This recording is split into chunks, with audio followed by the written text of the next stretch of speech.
Au Liban, dans de nombreux lieux de culte chrétiens et musulmans, les arbres jouent un rôle dans le cadre de rituels votifs. Ils peuvent être au cœur d'une circumambulation, dépositaires des vœux, ou encore des transmetteurs de la bénédiction du saint. Devant l'église de Marsassine, à Beth-Méri, la racine du chêne est connue pour être miraculeuse, et les fidèles se succèdent pour passer 3 fois dessous en formulant leurs vœux. Une pratique très répandue dans le monde est d'attacher aux branches des arbres un objet qui symbolise le vœu. Le Liban est témoin de cette pratique.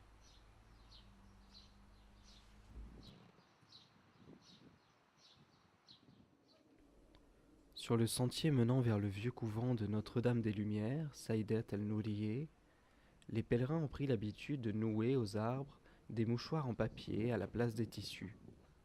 Ainsi, sur plusieurs centaines de mètres, les arbres en sont tout recouverts. À l'oratoire chiite de la Vierge à Saïdé, les visiteurs attachent à l'olivier qui surplombe le mazar tout genre de tissus et des chapelets qui symbolisent leurs vœux.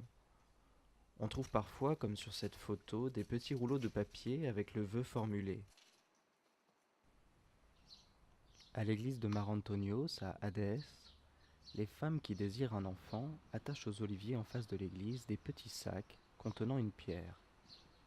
Une fois le vœu réalisé, ces sacs seront remplacés par de l'encens ou de l'argent. À Af'a, un autre rituel votif de fertilité. Les femmes en manque d'enfants attachent des morceaux de tissu au figuier qui a poussé dans les soubassements du temple de Vénus et qui constitue aujourd'hui l'oratoire de Notre-Dame de la Fleur. Les arbres offrent aussi des éléments comme leurs feuilles ou leurs fruits, connus pour leur baraka, leur bénédiction et grâce. Ils serviront pour la préparation de concoctions rituelles.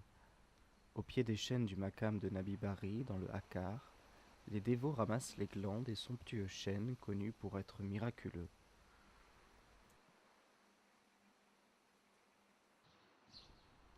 À Niha, au sanctuaire druze du prophète Job, dit Nabi Ayoub, les pèlerins récupèrent des morceaux de branches ou d'écorce d'un arbousier sacré, le matlab.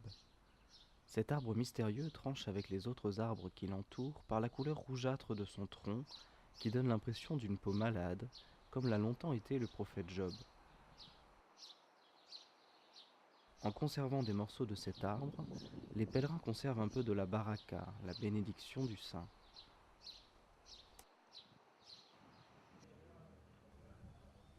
À Cana, devant le Makam el-Jalil, se trouve également un arbousier dont les vouants récupèrent précieusement des feuilles et des morceaux d'écorce pour divers rituels. Au Makam de Saïdat Raoula, à Baalbek, un arbre sacré, un cyprès, se trouve au milieu de l'espace saint. Le sanctuaire aurait été construit autour de cet arbre associé à la tombe de la sainte. Autrefois, les pèlerins avaient libre accès à l'arbre sacré et pouvaient récolter les morceaux de son écorce ou de ses feuilles. Aujourd'hui, l'arbre est désormais inaccessible, protégé par une vitre, mais les pèlerins peuvent demander aux gardiens du sanctuaire des morceaux d'écorce pour les ramener chez eux.